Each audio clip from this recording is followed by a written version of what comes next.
Chrysler dealerships across America now sit empty and abandoned, but that's not the most shocking part. Jaguar has announced a complete sales freeze in America until 2026, and Nissan is laying off 20,000 workers worldwide because they may be shutting down anytime soon. Every industry has peaks and valleys, but man, this valley seems to be about as low as you can go. The American automotive extinction has begun, and your favorite brand could be next. Here are the 10 car brands you might never see again.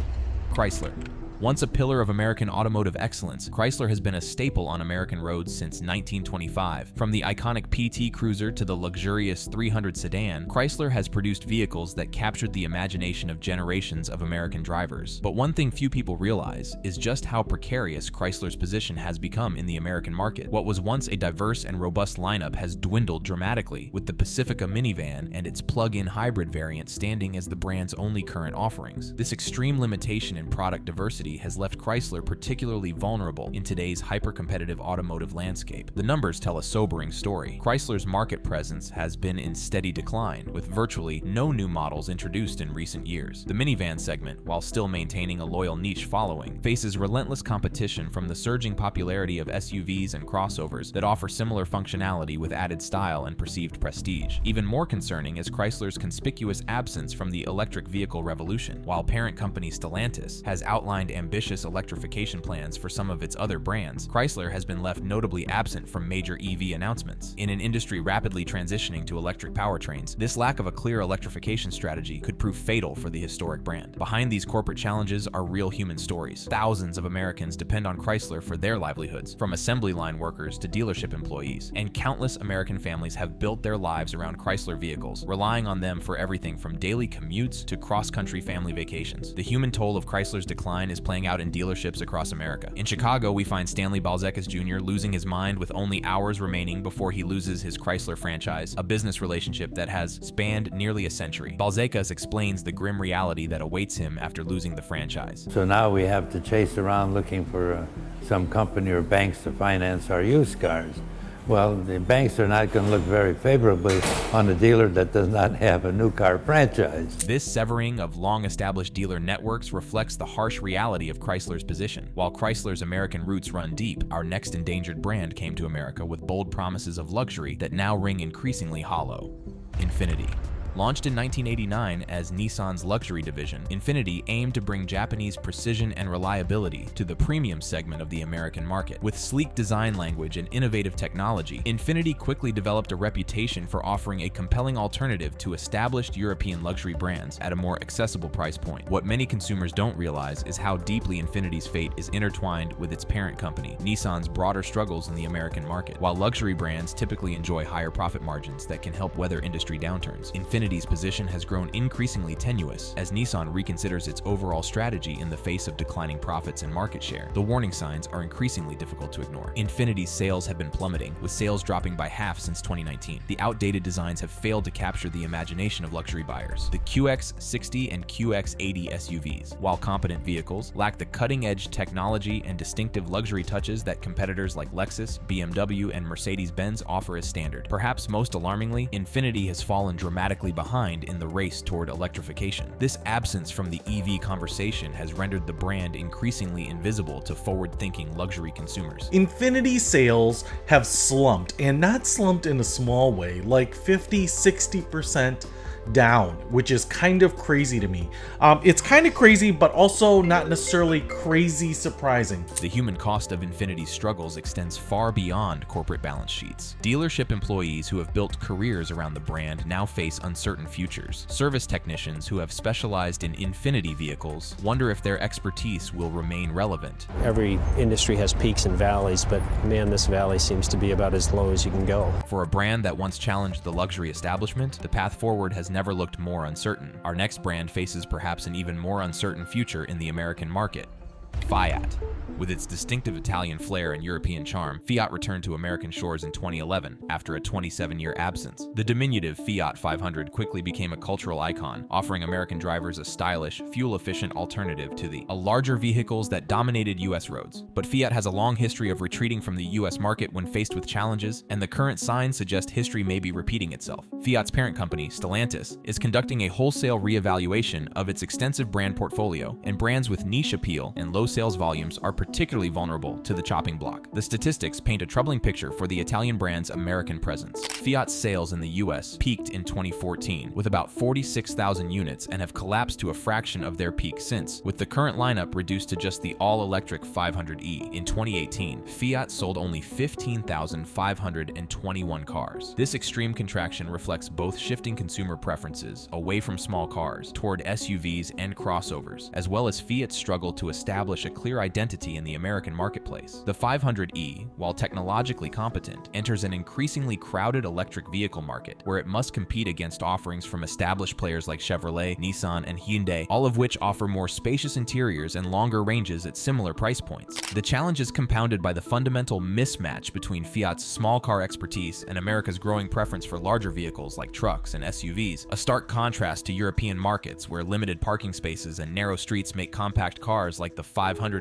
far more practical and desirable. You have Fiat joining this market in the United States market, which is heavily going to trucks and large vehicles. Without the scale to compete effectively in America's bigger is better automotive landscape, or the premium positioning to justify higher prices, Fiat finds itself caught in an increasingly untenable middle ground. Sales consultants who specialized in introducing American buyers to Italian automotive culture now find themselves with fewer and fewer products to sell. Service departments that invested in specialized tools and training for Fiat vehicles see declining service traffic, and existing Fiat owners worry about the reliability problems they have with the brand. Now, Fiat has had a reputation a long time ago of really quality issues, reliability issues.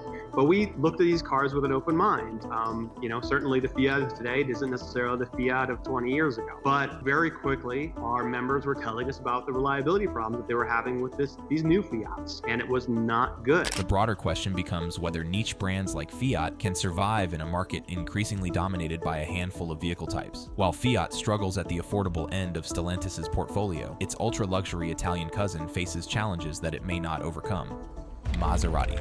For over a century, this legendary Italian marque has represented the pinnacle of automotive elegance, performance, and exclusivity. With its distinctive Trident logo, handcrafted interiors, and engines that produce one of the most distinctive exhaust notes in the automotive world, Maserati has long been the dream car for enthusiasts who appreciate the artistry of Italian automotive craftsmanship. However, Maserati has been declining in the American market, despite its prestigious heritage. As part of the Stellantis conglomerate, formed by the merger of Fiat Chrysler Automobiles and PSA Group Maserati, exists in a portfolio crowded with brands competing for investment dollars, and in the cold calculus of corporate decision-making, Maserati's low sales volumes make it an increasingly difficult brand to justify. The numbers reveal a brand in freefall. Maserati closed 2024 with its worst fourth quarter since 2012, selling a mere 2,700 cars globally between October and December, a staggering collapse for a brand that once represented the pinnacle of Italian automotive excellence. The United States, historically one of Maserati's strongest markets, saw sales plummet by 37% in 2024, with only 4,819 units delivered nationwide. Even more concerning, sales in Maserati's home country of Italy cratered by 42%, with just 2,242 vehicles finding homes. Industry analysts attribute this collapse to a perfect storm of challenges: waning interest in Maserati's aging model lineup, significantly higher prices that have pushed the brand beyond the reach of aspiring luxury buyers, a reduced product range that offers fewer entry points into the brand, and technical faults that can no longer be ignored. I hate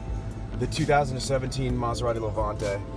I really absolutely hate this truck. It sucks. I really wish it never. M-Tech doesn't work. The Bluetooth doesn't work. CarPlay doesn't work. Perhaps most alarming for Maserati loyalists are the persistent rumors circulating within automotive circles that parent company Stellantis is actively considering selling off the storied brand entirely, a dramatic indication of how precarious Maserati's position has become within the sprawling Stellantis empire. Despite introducing models like the Grecale SUV to broaden its appeal, Maserati's American sales remain a fraction of competitors like Porsche, BMW, and Mercedes-Benz. The brand's high prices limit its market, while inconsistent quality ratings have undermined its luxury credentials. And unlike mass-market brands, Maserati lacks the scale to easily absorb the massive investments required for the transition to electric vehicles. This transition to electrification poses particularly complex challenges for a brand defined by its emotional, sensory appeal. While the brand has introduced the Gran Turismo Folgore electric GT car, developing a full electric lineup requires billions in investment that could be directed toward higher-volume Stellantis brands with greater potential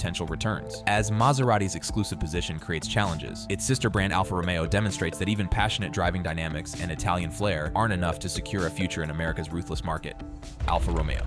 Alfa Romeo has long represented the soul of Italian performance. Its return to the American market in 2014 was celebrated by enthusiasts who had waited decades to experience the brand's unique combination of striking design, engaging handling, and emotional character. But Alfa Romeo has struggled to gain traction in the American market for reasons that go far beyond simple sales figures. Despite producing vehicles that automotive journalists praise for their driving dynamics and distinctive character, Alfa Romeo has faced a perfect storm of challenges that threaten its very existence in the United States. The statistics paint a troubling picture of Alfa's American adventure. When the Stelvio SUV, meant to be the brand's savior by capitalizing on America's SUV obsession, launched in 2017, it sold just 2,721 units in its first year. That's a catastrophic performance for a vehicle type that represents the hottest segment in the American market. The solutions to this have been the Alfa Romeo Stelvio, the company's answer to the newfound global popularity of SUVs, and yet even this model failed to inspire. Industry experts point to some critical factors undermining Alfa Romeo's American presence. First is the brand's notorious reputation for poor reliability, an issue that might be overlooked in European markets but proves devastating in America, where reliability rankings often drive purchasing decisions. Second, Alfa Romeo lacks the brand recognition in America that it enjoys in Europe, a fatal weakness in a market dominated by established domestic and Asian brands. Finally, despite creating the Stelvio SUV specifically to appeal to American preferences, Alfa Romeo failed to establish sufficient credibility in the crowded SUV market, sacrificing the distinctive styling and character that had historically defined the brand. For the passionate community of Alfa Romeo enthusiasts in America, these struggles threaten the very existence of a brand that offers a unique perspective in an increasingly homogenized automotive landscape. While other manufacturers prioritize isolation from the road and technological gadgetry, Alfa Romeo has stubbornly maintained its focus on the visceral, emotional experience of driving. With limited sales, poor brand recognition, and an uphill battle in convincing skeptical American consumers to take a chance on an unfamiliar Italian brand with questionable reliability, Alfa Romeo's future in the United States has never been more uncertain. Our next brand is attempting something even more radical, completely reinventing a century-old luxury icon for an electric future, and they're failing.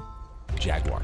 Since its founding in 1922, this quintessentially British brand has embodied a unique combination of sporting performance, luxury craftsmanship, and aristocratic elegance. From the E-Type, once described by Enzo Ferrari as the most beautiful car ever made, what many don't fully appreciate is the enormity of the gamble Jaguar is currently undertaking. Under the ownership of Indian conglomerate Tata Motors, Jaguar has announced a dramatic pivot to become an all-electric luxury brand by 2025, abandoning its traditional market segments in pursuit of a radically different future. The data reveals why such a dramatic strategy shift seemed necessary. Jaguar's sales in America have declined precipitously, especially since they're stopping supply to US markets. But besides that, its sedan lineup is virtually abandoned by consumers shifting to SUVs. Even the F-Pace SUV and the all-electric I-Pace have failed to generate sales volumes comparable to German luxury competitors. Thus, Jaguar faced a choice between radical transformation or slow extinction. Jaguar's dramatic transformation represents perhaps the most radical reinvention attempt in automotive history. In November 2024, the storied British marque unveiled its Copy Nothing rebranding campaign, a polarizing strategy that conspicuously featured no actual vehicles, instead showcasing diverse models and avant-garde aesthetics aimed at younger, wealthier consumers. Parent company Jaguar Land Rover halted production of most combustion engine models and paused UK sales until the 2026 launch of 3 ultra-premium electric vehicles, priced between $125,000 and $187,500. The controversial pivot sparked immediate backlash from traditional enthusiasts and high-profile critics like Elon Musk, who derided the campaign as woke, while others praised its audacious vision. With 160 million YouTube views, the rebrand certainly captured attention, but at what cost to Jaguar's heritage and identity? Are you going to be rushing out to aspire to buy a Jaguar? Well, not anymore, Darren. I think as well it'll be interesting to see what happens with the revenue of the company going forward. Yes. I mean, we've seen other companies, for example, Ubisoft, Disney, where they're losing millions and billions of revenue because of woke decisions. Such a classic phrase, go woke, go broke. And I think we could see that happen to Jaguar as well going 100%. forward after this terrible advert. The early financial indicators suggest Jaguar's rebranding gamble faces significant headwinds. In the 7 days following the November 19th launch, used Jaguar sales dropped 8.9%, according to MarketCheck UK data, reflecting shaken consumer confidence in the brand's future. All it's going to do is the classic Jaguars that I've got, or real Jaguars, is going to push the price up. It's absolutely disgusting what they've done with that brand.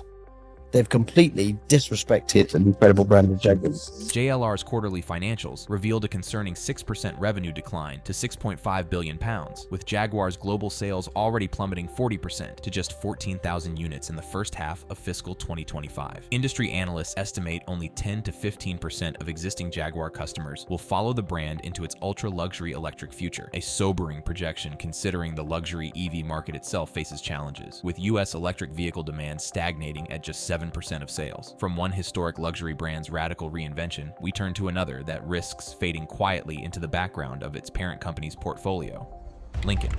For over a century, Lincoln has represented American luxury, from the presidential limousines that carried Franklin Roosevelt and John F. Kennedy to the Navigator SUV that redefined luxury sport utilities in the 1990s. But Lincoln's position has become very challenging within Ford Motor Company's portfolio and strategy. As Ford invests billions in its electric vehicle transition, difficult decisions must be made about resource allocation, and Lincoln's relatively modest sales and limited global presence make it potentially vulnerable in the company's long-term calculations. In 2023, Lincoln's sales were the lowest in 20 years, lower than the 2009 recession, lower than 2020. Straight up, Lincoln is in deep trouble. The metrics highlight Lincoln's precarious position. The brand has abandoned sedans entirely, focusing exclusively on SUVs like the Corsair, Nautilus, Aviator, and Navigator. While this aligns with current market preferences, it also narrows Lincoln's appeal and makes it more directly competitive with the Ford brand's own increasingly upscale SUV offerings. This blurring of the lines between Ford and Lincoln products undermines the luxury brand's distinctive value proposition. Perhaps most concerning is Lincoln's conspicuous absence from Ford's aggressive electric vehicle announcements. While Ford has invested heavily in vehicles like the Mustang Mach-E and F-150 Lightning, Lincoln has yet to launch an electric vehicle despite years of concepts and promises. This absence from the EV conversation makes Lincoln increasingly invisible to forward-looking luxury consumers at precisely the moment when the luxury market is rapidly embracing electrification. Can Lincoln establish a compelling position in the electric luxury space that justifies the substantial investment required? Does Lincoln offer Ford a strategic advantage that cannot be achieved through upscale Ford-branded vehicles?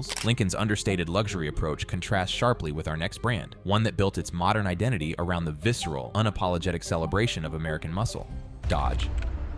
Few automotive brands have cultivated as distinctive an identity as Dodge has in recent decades. What many don't fully appreciate is how fundamentally the electric vehicle transition threatens Dodge's carefully cultivated brand identity. Unlike brands that can more easily translate their core values to electric powertrains, Dodge has built its modern image almost entirely around the emotional appeal of internal combustion engines, particularly the Hemi V8 that powers icons like the Challenger and Charger. The statistics illustrate Dodge's challenging position. The brand has discontinued its most iconic models, the Challenger and Charger ending production at the Brampton assembly plant after 15 years. The current lineup has contracted dramatically, with only the Durango SUV and Hornet compact crossover remaining, as the brand prepares for an uncertain electric future centered around the upcoming Charger Daytona SRT. This electric Charger represents perhaps the most difficult brand translation in the automotive industry. Dodge has built its modern identity around the distinctive rumble of V8 engines, the mechanical engagement of its vehicles, and a defiant attitude toward efficiency and electrification. Converting this brand essence to electric vehicles requires convincing a customer base that has actively rejected electrification that an electric Dodge can deliver an authentic brand experience. Assembly line workers who took pride in building legendary muscle cars now face uncertain employment prospects, as Stellantis announced that they were going to lay off 900 employees. I agree with the intent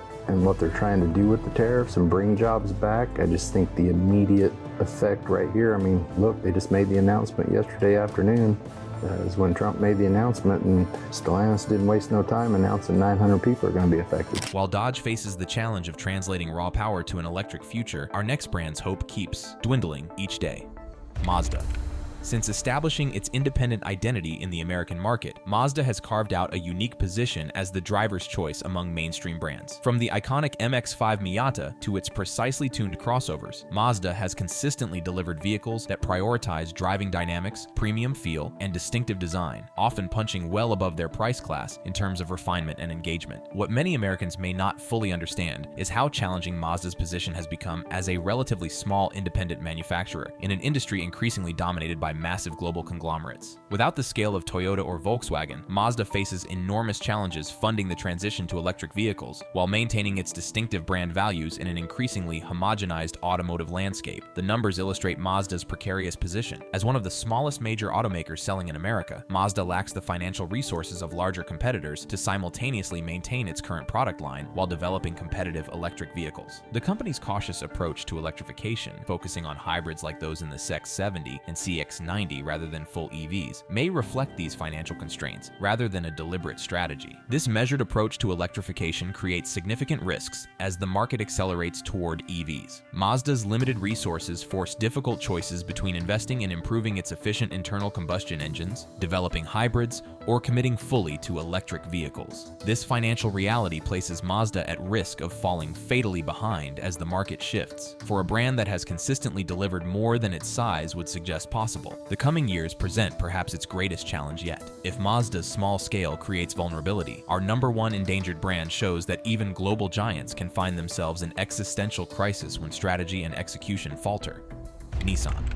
For decades, Nissan has been a cornerstone of the Japanese presence in the American automotive market, offering vehicles that combined reliability, value, and innovation. From pioneering crossovers like the Murano to mass-market EVs like the Leaf, Nissan has frequently introduced technologies and vehicle concepts that later became industry standards. After years of pursuing market share through discounting and fleet sales, Nissan now faces the daunting task of rebuilding its brand image while simultaneously funding the massive investments required for an electric future. The metrics reveal Nissan's precarious position. Sales have declined dramatically from their peak, with the brand losing significant market share to competitors like Honda, Toyota, and Hyundai Kia. The Ariya electric crossover intended to spearhead Nissan's EV revolution has failed to gain significant traction against competitors like the Tesla Model Y and Ford Mustang Mach-E, and years of focusing on fleet sales and discounting have eroded Nissan's brand equity and residual values. Perhaps most concerning is Nissan's financial position relative to the enormous investments required for competitive electric vehicles. The company has announced ambitious plans for new EVs, but faces challenges funding their development while simultaneously maintaining its gasoline-powered lineup. This financial pressure has reportedly led executives to consider dramatic measures, including potentially withdrawing from certain markets and laying off thousands of employees.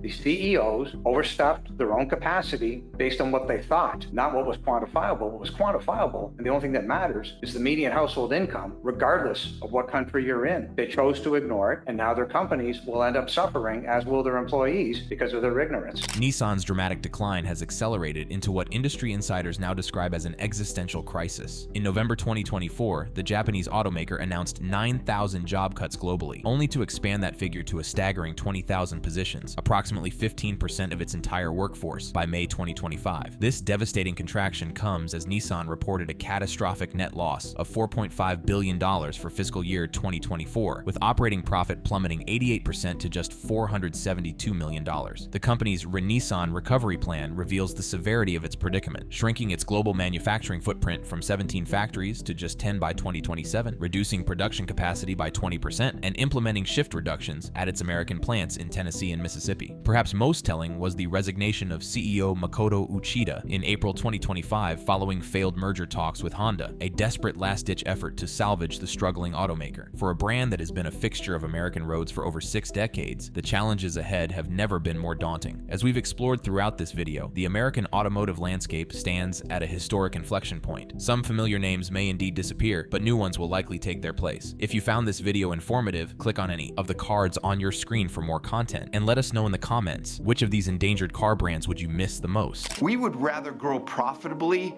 than grow. The announcement from Chrysler to shut down production in the US came as a thunderclap to the auto industry, prompting Trump to make a swift response. Starting tomorrow, the United States will implement reciprocal tariffs on other nations. Trump believes that his previous hesitation to enforce tariffs on foreign countries contributed to Chrysler's decision to halt US production.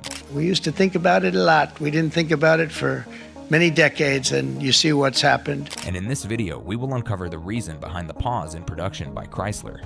Chrysler shutdown amid Trump tariffs.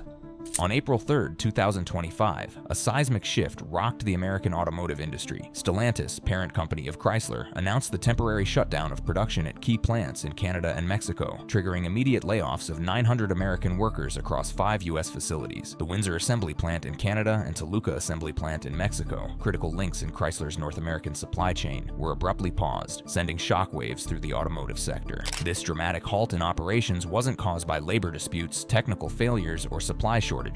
Instead, it was the direct result of President Donald Trump's sweeping 25% tariffs on imported vehicles and auto parts, a cornerstone of his America First trade policy, taking effect on April 3, 2025. The production pause represents a fundamental shift in the economics of North American automotive manufacturing, with Stellantis' decision serving as a stark indicator of the immediate impacts of Trump's tariff policy. But this isn't merely an economic story. It's a clash between national policy objectives and the realities of a globally integrated industry supporting millions of American jobs. As Antonio Filosa, Stellantis North American chief, informed employees via email, the company had no choice but to temporarily pause operations at these key facilities to adapt to the new trade environment. The Windsor plant, producing the popular Chrysler Pacifica minivan and cutting-edge Dodge Charger Daytona electric muscle car, halted operations for 2 weeks starting April 7th. Meanwhile, the Toluca plant in Mexico, manufacturing Jeep Compass SUVs and Jeep Wagoneer S electric vehicles, paused for the entire month. But the most troubling immediate consequence was felt within America's borders, where approximately 900 U.S. workers at plants in Michigan and Indiana suddenly faced temporary layoffs. These facilities, Warren Stamping, Sterling Heights Stamping, Indiana Transmission, Kokomo Transmission, and Kokomo Casting all supply components to the Canadian and Mexican assembly operations, illustrating the deeply integrated nature of North American automotive production. The data tells a sobering story about the scale of this disruption.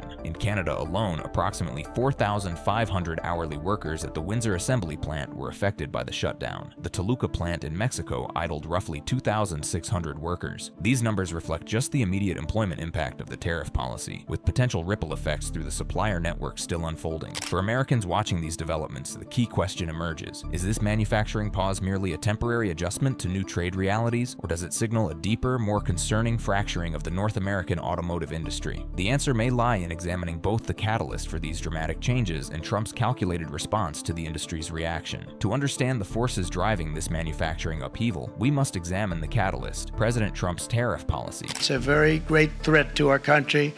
And for these reasons, starting tomorrow, the United States will implement reciprocal tariffs on other nations.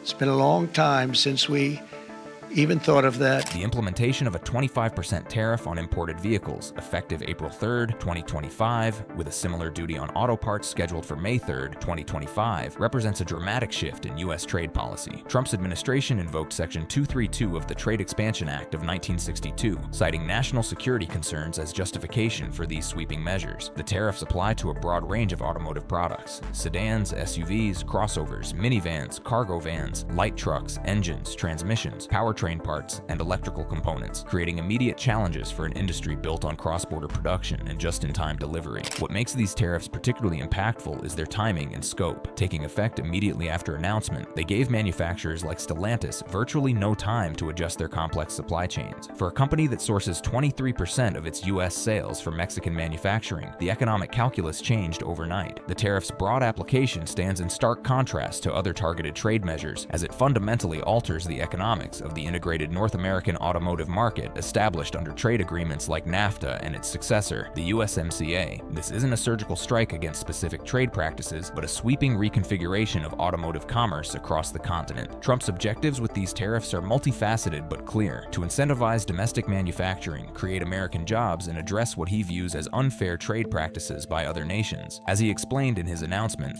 We used to think about it a lot. We didn't think about it for many decades, and you see what's happened. The immediate industry response, however, reveals the complex challenges of applying such policies to a globally integrated sector. While Stellantis chose to pause production, other automakers like Ford and General Motors responded differently, offering discounts and adjusting pricing rather than halting manufacturing operations. This divergence in approaches highlights a critical reality: each manufacturer's vulnerability to tariffs depends on their specific supply chain configuration and production footprint. For Stellantis, with its heavy reliance on Mexican and Canadian production for U.S. sales, the tariffs presented a more acute challenge requiring immediate operational adjustments. The automotive industry stands at a crossroads, with Stellantis' production pause exposing critical vulnerabilities in the North American manufacturing ecosystem. This isn't merely about one company's response to tariffs. It represents a fundamental test of whether Trump's protectionist policies can achieve their stated goal of revitalizing American manufacturing without causing unintended economic damage. The central thesis emerging from this situation is clear. Trump's automotive tariffs have created an immediate production crisis for companies like Stellantis, resulting in American job losses in the short term, while potentially restructuring the industry's future investment patterns in ways that could either benefit or harm U.S. manufacturing in the long run. To quantify the immediate impact, Stellantis reported a 9% decrease in consolidated shipments for Q1 2025 compared to the previous year, attributing this decline partly to the extended production pause due to tariffs. The company's financial uncertainty was so significant that it suspended its 2025 financial guidance, a clear indication of the disruption caused by these trade policies. The Windsor assembly plant in Canada, producing the critical Chrysler Pacifica minivan, was shut down for 2 weeks, from April 7th to April 14th, 2025, with operations resuming the week of April 21st. The Toluca assembly plant in Mexico paused production for the entire month of April, starting April 7th. These shutdowns directly triggered the temporary layoffs of approximately 900 U.S. workers at supporting facilities, including 370 specifically in Kokomo, Indiana. Beyond the immediate operational disruptions, the financial markets reacted swiftly to Stellantis' announcement, with the company's stock reportedly falling 7.2%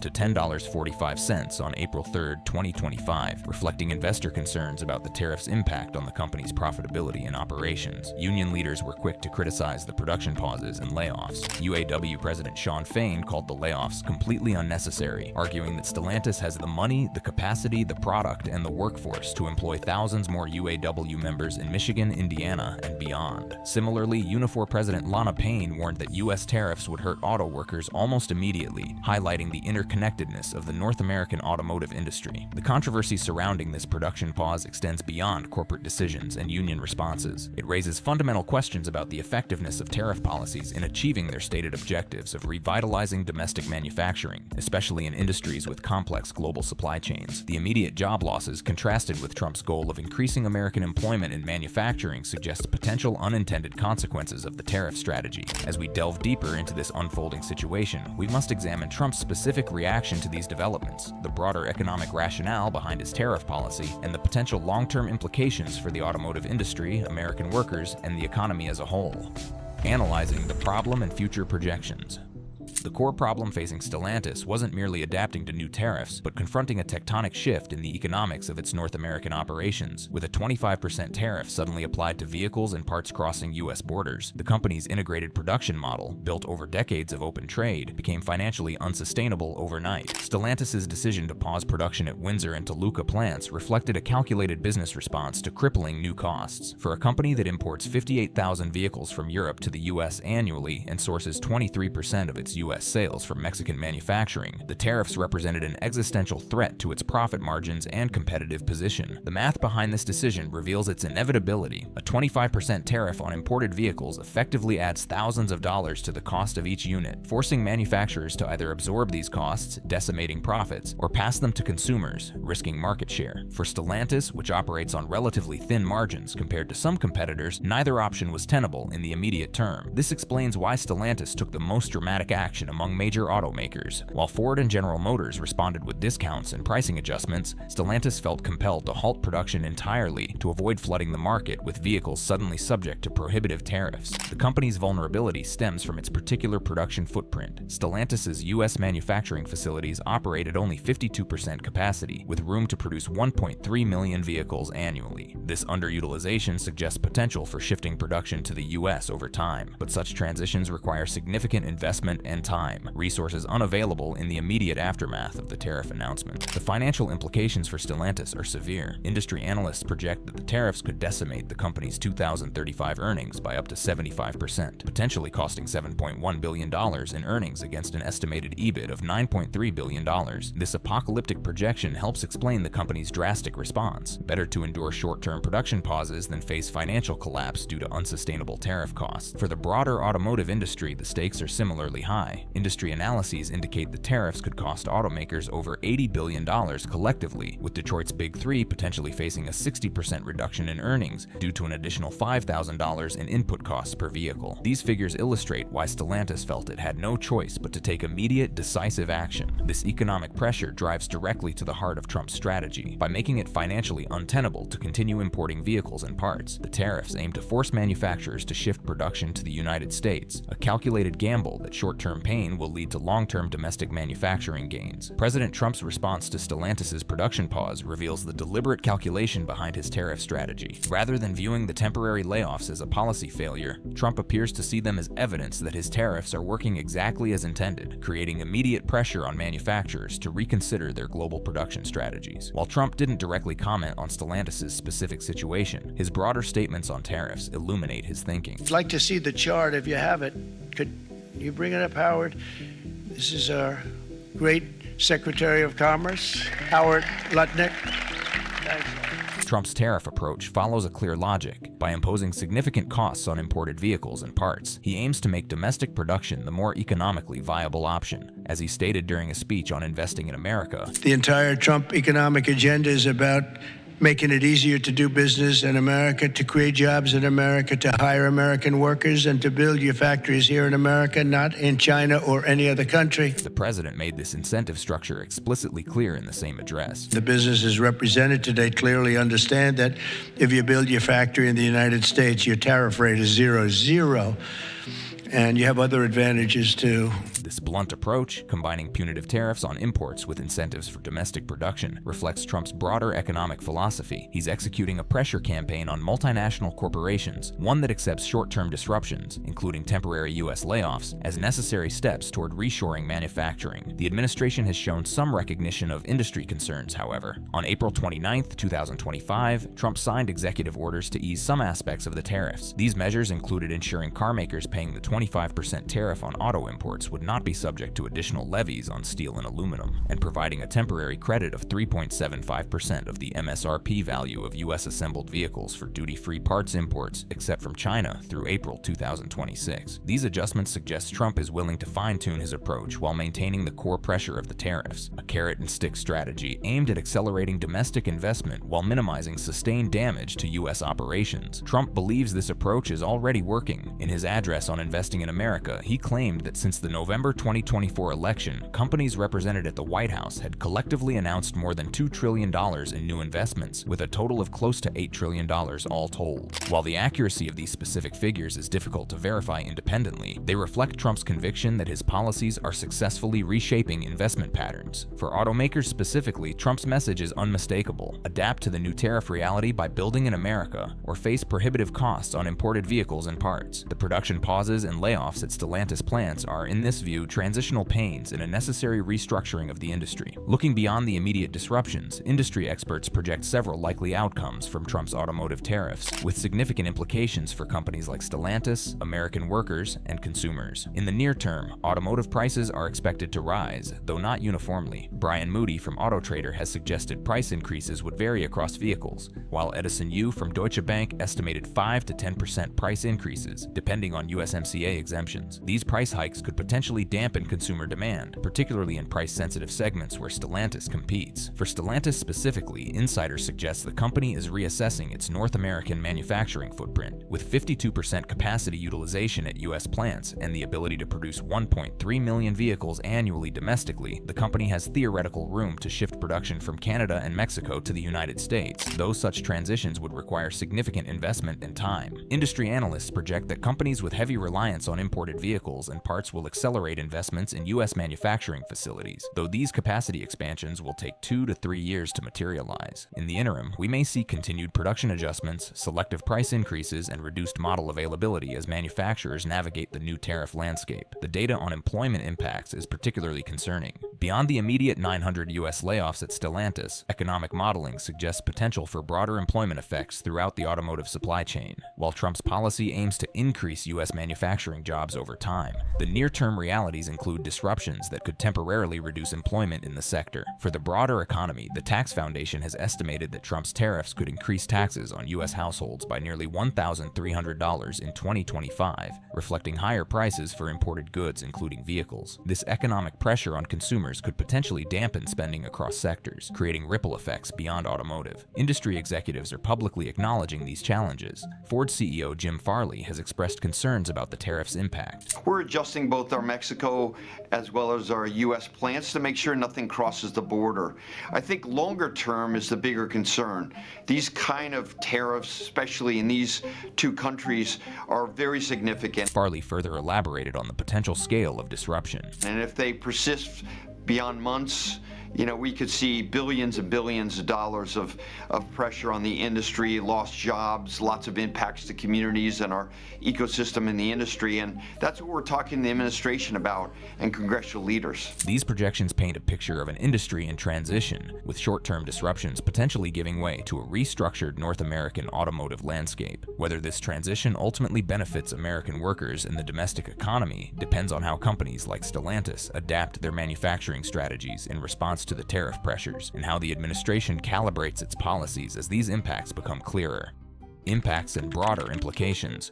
The immediate human and economic toll of Stellantis' production pause is substantial and multifaceted. For the 900 American workers temporarily laid off at facilities in Michigan and Indiana, the disruption creates financial uncertainty and stress. These aren't abstract statistics. They represent real people in communities where automotive manufacturing remains a crucial economic pillar. Particularly hard hit was Kokomo, Indiana, where 370 workers faced temporary layoffs. For a city of approximately 58,000 people with deep ties to the automotive industry, these job losses reverberate throughout the local economy. When automotive workers lose income, the effects cascade to local businesses, housing markets, and municipal tax revenues. The timing of these layoffs, coming just as the tariffs took effect, sends a chilling message to workers across the automotive sector. As Unifor President Lana Payne noted, Unifor warned that U.S. tariffs would hurt auto workers almost immediately, highlighting how quickly trade policy changes can translate to job insecurity. Beyond direct employment impacts, the production pause disrupts the complex web of suppliers that support Stellantis' operations. Small and medium-sized businesses providing components, materials, and services to these plants face reduced orders and potential financial strain. This multiplier effect amplifies the economic impact well beyond the 900 direct layoffs. The financial markets reacted swiftly to these developments, with Stellantis' stock reportedly falling 7.2% following the announcement. This stock decline reflects investor concerns about both immediate operational disruption and longer-term profitability challenges under the new tariff regime. For consumers, the production pause potentially reduces availability of popular vehicles like the Chrysler Pacifica minivan and Jeep Compass SUV. Industry analysts suggest these supply constraints, combined with the tariff-induced cost increases, could drive price increases between 5 to 10% on affected models, a significant jump in an industry where pricing is intensely competitive. What makes these immediate impacts particularly significant is their concentration in states and communities that were crucial to Trump's electoral victory.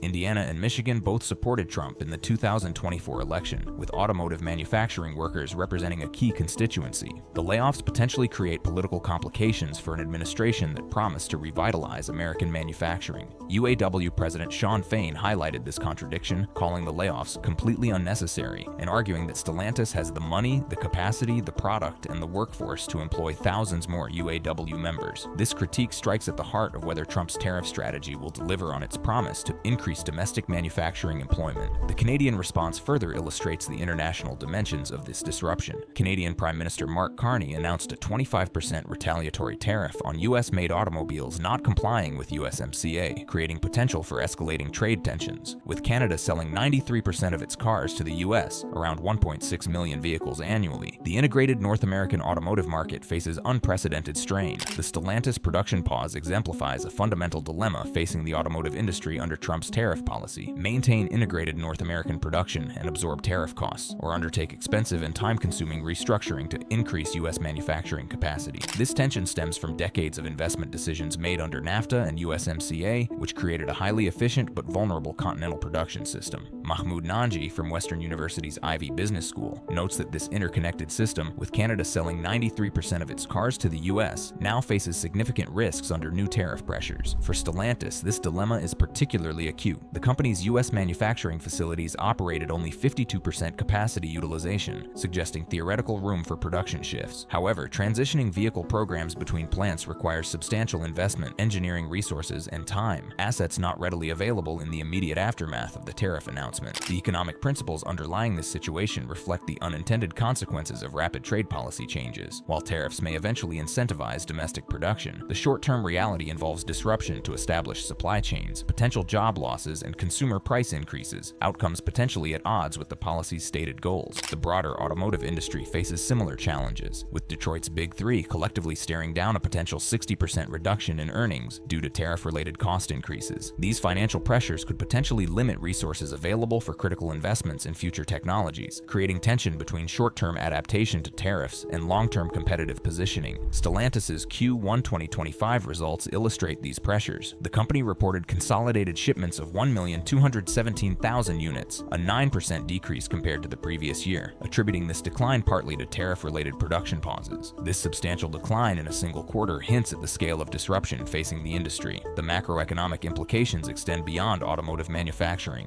The Tax Foundation estimates that Trump's tariffs could increase taxes on U.S. households by nearly $1,300 in 2025, creating potential headwinds for consumer spending and economic growth. This highlights the tension between protecting specific industries and maintaining broader economic dynamism. For workers caught in this transition, the dilemma is personal and immediate. While Trump's policy aims to eventually increase U.S. manufacturing employment, the near-term reality includes job disruptions and uncertainty. This creates a temporal mismatch between policy objectives and lived experiences for affected communities. Looking beyond immediate disruptions, Trump's tariffs and Stellantis' response could reshape the North American automotive industry for decades to come, with profound implications for manufacturing, innovation, and international competitiveness. The most significant potential long-term outcome is a substantial reshoring of automotive production to the United States. Trump's strategy aims to make domestic manufacturing more economically viable relative to imports, fundamentally altering investment decisions. As he stated in his address on investing in America, So if you make it in the USA, those chips, those beautiful chips,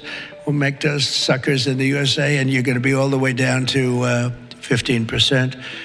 And I think there's never been anything like it. So now we're at the lowest scale for a large country, by far the lowest scale. For Stellantis specifically, industry analysts project potential restructuring of its North American manufacturing footprint, possibly increasing U.S. production capacity while reducing reliance on Canadian and Mexican facilities. This transition would require substantial capital investment, but could ultimately align with Trump's goal of increased domestic manufacturing. However, this reshoring comes with significant competitive risks. The global automotive industry remains fiercely competitive, with manufacturers in Europe and Asia continuously advancing technologies and manufacturing processes. If U.S.-focused producers like Stellantis allocate substantial resources to tariff-driven restructuring rather than innovation, they could potentially lose ground in critical areas like vehicle electrification and autonomous driving. The impact on America's automotive innovation pipeline is particularly concerning. Industry analyses suggest the tariffs could potentially cost the auto industry over $80 billion, resources that might otherwise fund research and development. This creates tension between Trump's manufacturing goals and the industry's need to invest in future technologies.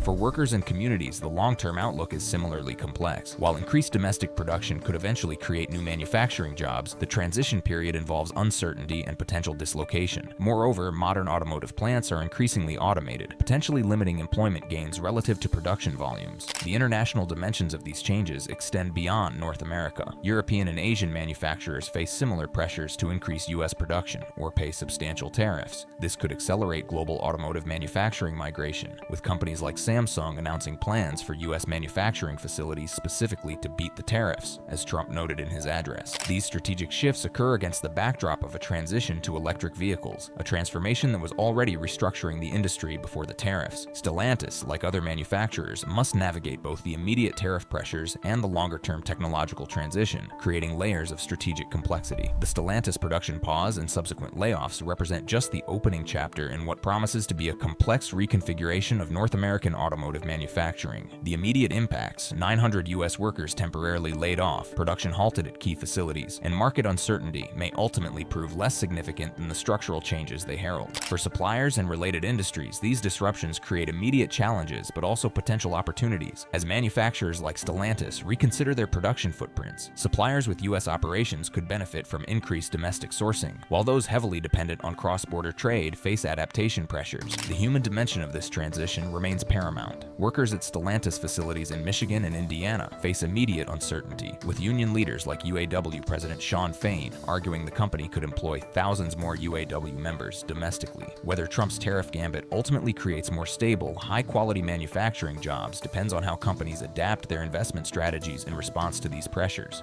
For consumers, the future likely includes both higher prices and reduced model availability in the near term, with potential stabilization as manufacturers adjust production patterns. Industry analysts project price increases of 5 to 10% on affected models, representing a meaningful impact in a price-sensitive market. The political dimensions of this situation continue to evolve. Trump's willingness to accept short-term disruptions, including U.S. layoffs, in pursuit of longer-term manufacturing reshoring, represents a calculated political risk, particularly in automotive manufacturing states that supported his election. The administration's subsequent modifications to the tariff implementation suggest awareness of these risks and willingness to calibrate the approach. For Stellantis and the broader automotive industry, the path forward involves navigating multiple intersecting challenges, adapting to tariffs, transitioning to electric vehicles, maintaining competitiveness, and meeting consumer needs. The production pause represents just one tactical response in what will likely be years of strategic adjustment. If you enjoyed watching this video, then go ahead and click on any of the cards on your screen for more.